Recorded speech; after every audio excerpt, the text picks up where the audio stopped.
नमस्कार दोस्तों, एक बार फिर से आप सभी का बहुत बहुत स्वागत है। आज हम लोग उसने कहा था कहानी पढ़ेंगे। कल पिछले वीडियो में हमने पढ़ा कि कैसे चंद्रधर शर्मा गुलेरी के बारे में पढ़ा और यह कहानी किस संदर्भ में वह पढ़ा। काफी ज्यादा इम्पोर्टेंट कहानी है और यह थोड़ा लंबा कहानी है जिसके अलग अलग पार्ट हैं।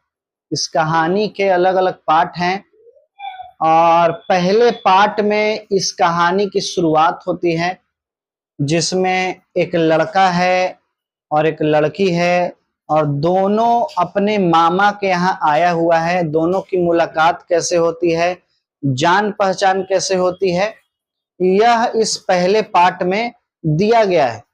तो अभी हम लोग अमृतसर चलेंगे क्योंकि यह कहानी की शुरुआत अमृतसर से ही होती है।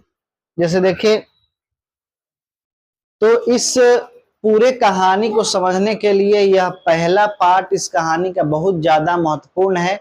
तो देखिए ध्यान से, बड़े बड़े शहरों के इक्के गाड़ी वालों की जबान के कोड़ों से जिनकी पीठ छिल गई है और कान पक गए, उनसे हमारी प्रार्थना है कि अमृतसर के बम्बू काट वालों की बोली का मरहम लगावे। जब बड़े बड़े शहरों की चौड़ी सड़कें पर घोड़े की पीठ को चाबुक से धुनते हुए इक्के वाले कभी घोड़े की नानी से अपना निकट संबंध स्थिर करते हैं, कभी राह चलते पैदलों की आंखों के न होने पर तरस खाते हैं, कभी उनके पैरों की उंगलियों के पैरों की चींथ कर अपने ही को सताया हुआ बताते हैं और संसार भर की ग्लानि, निराशा और क्षोभ के अवतार बने नाक की सीध चले जाते। तब अमृतसर में उनकी बिरादरी वाले तंग चक्करदार गलियों में हर एक लड्ढी वाले के लिए ठहर कर सब्र का समुद्र उमाड़ कर, बचो खालसा जी, हटो भाई जी, ठहरना भाई, आने दो लाला जी, हटो बाछा करते हुए सफेद भेंटों, खच्चरों और बत्तकों, गन्ने और खेमचे भोर वाले के जंगल में राह खेते। अब देखिए, यह आप लोग जिक्र सुन रहे होंगे कि ठेले वाले, इक्के गाड़ी वाले। तो यह कहानी लिखी गई है 1915 में और 1915 यानी आज 2024 है और 1915, तो समझ लीजिए करीब 100 साल 110 साल के आसपास इस कहानी को हो गए। तो 110 साल पहले मोटर गाड़ियां और कार और ये सब तो था नहीं। उस समय चलने वाली जो गाड़ियां होती थी वह ठेला रिक्शा या घोड़ा गाड़ी ही होती थी। तो इसी घोड़े गाड़ी का जिक्र है कि बड़े बड़े शहरों में जो घोड़े गाड़ी वाले होते हैं उनकी जो बोली होती है वो तीखी होती है, लेकिन अमृतसर में घोड़े गाड़ी जो चलाते हैं उनका जो बोली होता है वह तीखा नहीं बल्कि मीठा होता है और मीठी छुरी की तरह उनकी जबान चलती है। तो पहले में यह जिक्र किया गया कि अमृतसर इतना बिजी शहर है कि वहां बहुत भीड़ भाड़, तमाम बहुत सारे घोड़े गाड़ी चला करते हैं। उसी बीच में, उन्हीं बीच में देखिए आगे क्या है कि तरह महीन मार करती। यदि कोई बुढ़िया बार बार चितौनी देने पर भी लीक से नहीं हटती तो उनकी वचना वाली के ये नमूने हैं, हट जा जीने जोगी, हट जा कर्मा वाली, हट जा कुत्ता प्यारी, बच जा लंबी वाली। अब देखिए यहाँ व्यंग है कि अगर कोई बुढ़िया बार बार रोड पे आ जा रही है, गाड़ी के सामने आ जा रही है, तो उनको अलग अलग व्यंग से हटाया जाता है कि या अपने पुत्र की प्यारी हो, लंबी उम्र अभी जीना है, गाड़ी के सामने से हट जाओ नहीं तो धक्का लग जाएगा। समिष्ट में इसका अर्थ यह है कि तू जीने योग्य है, तू भाग्य वाली है, पुत्रों को प्यारी है, लंबी उम्र तेरे सामने है, तू क्यों मेरे पहियों के नीचे आना चाहती है, बच जा। तो इस प्रकार से ठेले गाड़ी की जबान चलती है ऐसे बंकुट वालों के बीच में होकर एक लड़का और एक लड़की चौक की। हेलो। हाँ हाँ माधव हंटर ना।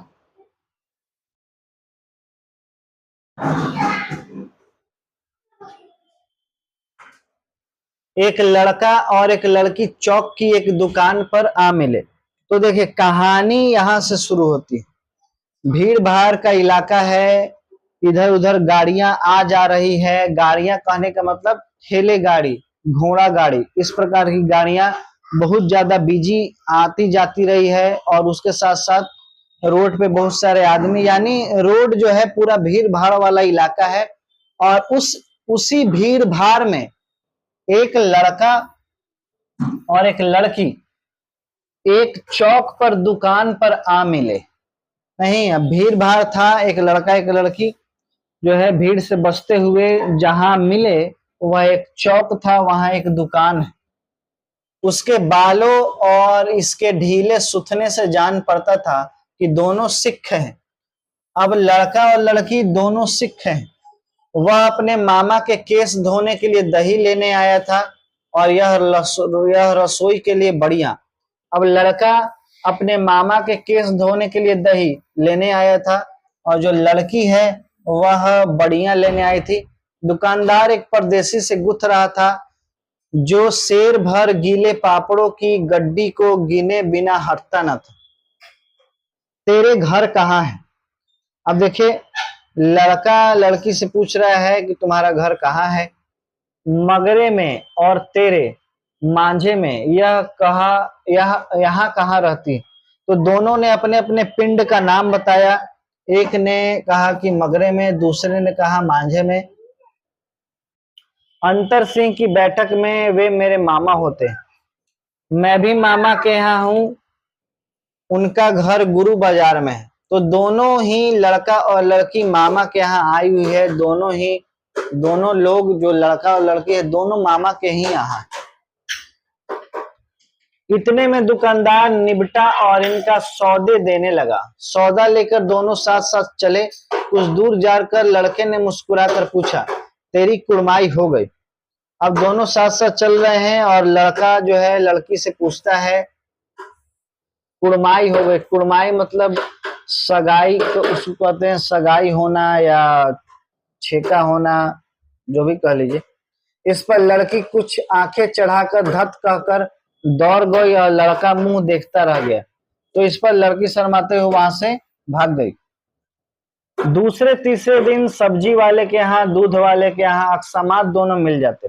अब दोनों का घर आसपास ही था तो दोनों बार बार कभी सब्जी वाले की दुकान पर कभी दूध वाले की दुकान पर मिल ही जाते। महीने भर यही हाल रहा। 2-3 बार लड़के ने फिर पूछा तेरी कुड़माई हो गई और उत्तर में वही धत मिला। एक दिन जब फिर लड़के ने वैसे ही हंसी में चढ़ाने के लिए पूछा तब लड़की लड़के की संभावना के विरुद्ध बोली हाँ हो गई। तो 2-3 दिन तक यह सिलसिला चलता रहा। लड़का पूछता रहा कि तुम्हारी सगाई हो गई कि नहीं हो गई। फिर एक दिन क्या हुआ, लड़का यह सुनना चाह रहा था कि सगाई नहीं हुई, लेकिन इसके विरुद्ध वह सुन लिया कि हाँ हो गई। तो लड़का चौंक गया, वो बोला कि कब? कल देखते नहीं यह रेशम से कढ़ा हुआ सालू। और वह बोली कि कल हुआ और जिसका प्रमाण है यह दुपट्टा। नहीं, यह दुपट्टा इसका प्रमाण है नहीं कि उसकी सगाई हो गई। लड़की भाग गई। लड़के ने घर की राह ली। अब देखिए लड़की इतना कह करके भाग गई। लड़का इस पर काफी ज्यादा नाराज हुआ। रास्ते में एक लड़के को मोरी में ढकेल दिया, एक छाबड़ी वाले के दिन भर की कमाई खोई, एक कुत्ते को पत्थर मारा और एक गोभी वाले के ठेले में दूध उड़ेल दिया। सामने नहा कर आती हुई किसी वैष्णवी से टकराकर अंधे की उपाधि पाई, तब कहीं घर पहुंचा। अब देखिए लड़का यह सुन करके लड़के की क्या प्रतिक्रिया हुई, वो काफी नाराज हुआ और अंदर से जो उसकी खुशी है वो खत्म हो गई। और तब जाकर के वो क्या किया, रास्ते में एक लड़के को मोरी में ढकेल, खेत में ढकेल देता है, नहीं, एक ठेले वाले का जो है उसका नुकसान कर देता है, एक कुत्ते को पत्थर मारता है, गोभी वाले के ठेले में दूध डाल देता है, सामने किसी महिला से टकराता है तो महिला उसको अंधा बोलती है। इतना सब कुछ होने के बाद तब वह घर पहुंचता है। यानी लेखक यहाँ बता रहा है कि वह जो चाहता था कि उस लड़की से यह सगाई करना चाहता था, लेकिन उस लड़की की सगाई पहले ही हो गई, तो इस बात से काफी नाराज रहा। लड़की को तो कुछ नहीं बोला, लेकिन अलग अलग लोगों के नुकसान किए। अब यहां देखिए कि यहां से दृश्य बदल जाएगा, यहां से दृश्य बदलेगा। यहां से दृश्य बदल गया, वह अमृतसर का इलाका और लड़का लड़की के बीच की जो बातचीत है वह अब बदल चुका है, पर्दा हट गया। पार्ट 2, अब यहां से चीजें बदल जाएगी, यहां से नया कहानी आ गया। अब इस कहानी में पहले विश्व युद्ध की कहानी है, जिसमें बहुत सारे भारतीय विदेश गए हुए थे।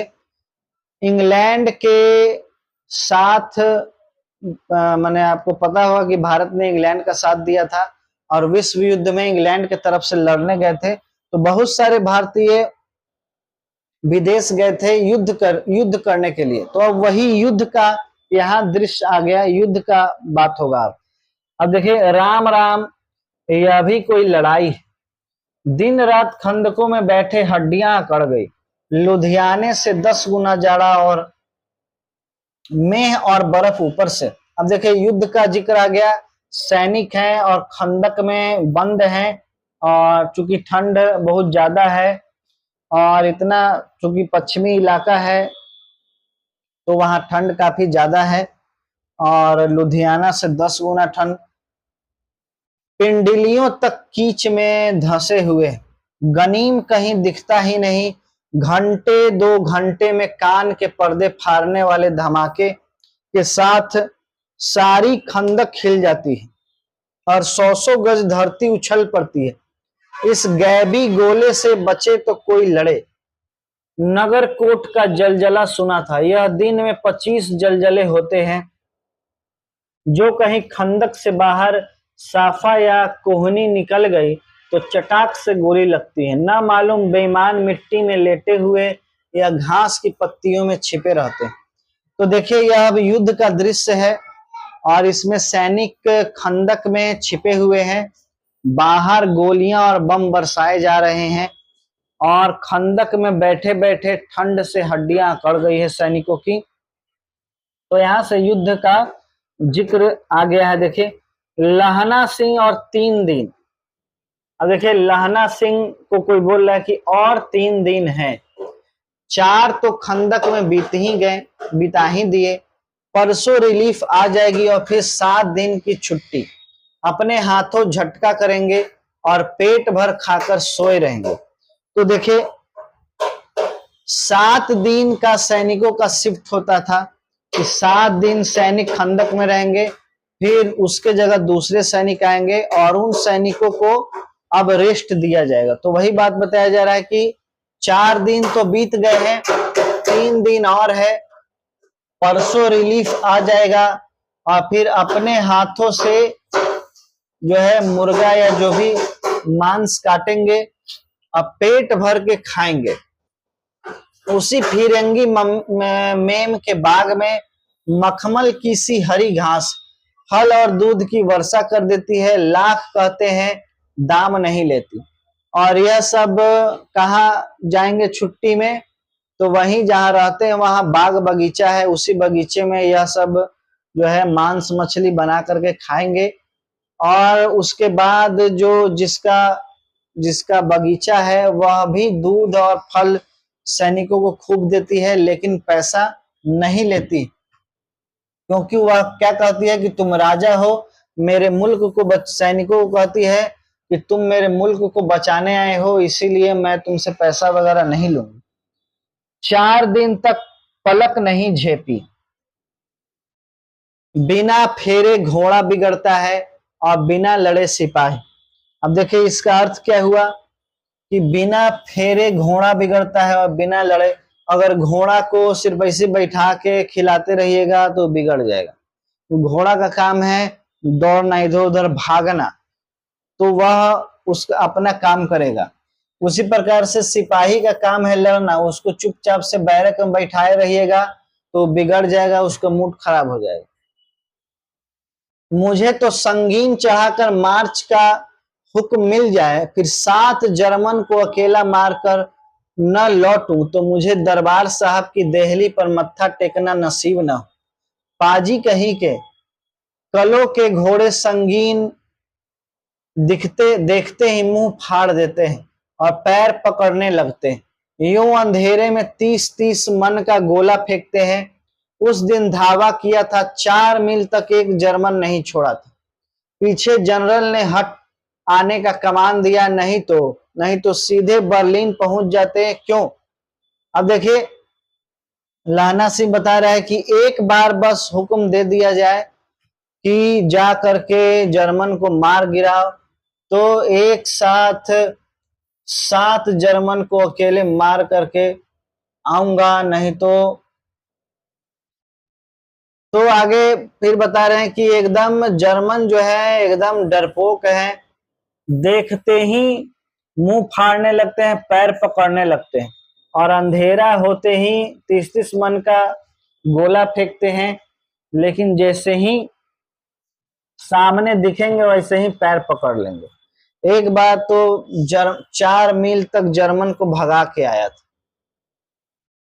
तो इस प्रकार से लहना सिंह अपना बात बता रहा है कि एक बार बस मौका मिल जाए, सारे जर्मन को अकेले मार गिराऊंगा।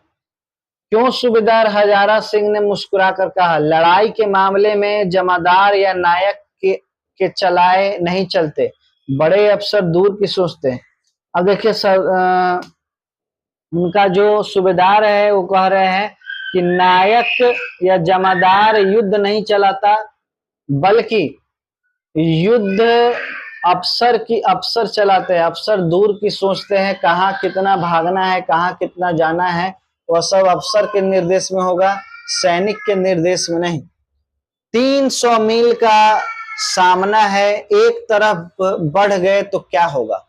अब बोला जा रहा है कि यह जो युद्ध क्षेत्र है वह 300 मील का है, एक छोटा मोटा नहीं है, 300 मील है। अब एक तरफ भागते रह जाएंगे तो दूसरा तरफ क्या होगा, दूसरा तरफ तो मरा जाएंगे।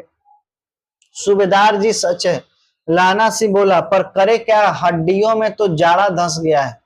अब लाना सिंह बोला है तो क्या करे, हाथ पर हाथ धरे जो है युद्ध गोला वोला फेंक नहीं रहे हैं, युद्ध लड़ नहीं रहे, हड्डियां ऐसे ही अकड़ गया, सूर्य निकलता नहीं, खाई में दोनों तरफ से चंबे की बावलियों के से सोते झड़ रहे हैं, एक धावा हो जाए तो गर्मी आ जाए। तो यहाँ लहना सिंह बोल रहा है कि बस एक बार एगो धावा हो, मतलब एगो लड़ाई हो जाए, गोली बंदूक छोड़ दे, तब जाकर के कहीं देह में गर्मी आएगा। सिगड़ी में कोले डाल वजीरा, तुम 4 जन बाल्टियां लेकर खाई का पानी बाहर फेंको। महासी शाम हो गई, खाई के दरवाजे का पहरा बदल दे। यह कहते हुए सूबेदार सारी खंदक में चक्कर लगाने लगा। अब देखिए यहाँ जो खंदक है वो ठंड से उसमें जो है पानी भी तो भर जा रहा है, तो पानी फेंकना है नहीं, और इतना ठंड है, आग जलाए है, उसमें कोयले डालने हैं। इस प्रकार से यह खंदक में सारे काम चल रहे हैं। वजीरा सिंह पलटन का विदूषक था, बाल्टी में गंदेला पानी लेकर खाई के बाहर फेंकता हुआ बोला, मैं पाधा बन गया हूं, करो जर्मनी के बादशाह का तर्पण। इस पर सब खिलखिला पड़े और उदासी के बादल फट गए। तो इस प्रकार से वजीरा सिंह जो वहां एक सैनिक है उसने कुछ हंसी मजाक किए, जिससे सभी लोग हंस पड़े, खिलखिला पड़े। तो यहाँ खंदक की बात बताई जा रही है कि सैनिकों का खंदक में कैसा जीवन होता है। उसी बैरक में, उसी खंदक में सैनिकों को चुपचाप पड़े रहना है और जब तक आदेश नहीं आए तब तक कुछ करना भी नहीं होता है। तो यह बात पूरे खंदक के अंदर की बात यहाँ बताई गई है। तो देखिए किस प्रकार से जो कहानी है वह मोड़ लेता है। कहानी पहले अमृतसर से एक लड़के लड़की की कहानी होती है, उसके बाद लड़का बड़ा हो गया है और उसने प्रथम विश्व युद्ध में लड़ाई करने पहुंच गया है जर्मन, और वहां जर्मनी के साथ इंग्लैंड का साथ देते हुए युद्ध चल रहा है। बहुत सारे भारतीय युद्ध करने के लिए विदेश गए थे। उन्हीं भारतीयों के युद्ध और उसके साथ साथ उसके रोजमर्रा की कहानी और उसके प्रेम की कहानी इसमें दी गई है। तो आज के लिए इतना ही। अब आगे अगले वीडियो में हम पढ़ेंगे। बहुत बहुत धन्यवाद।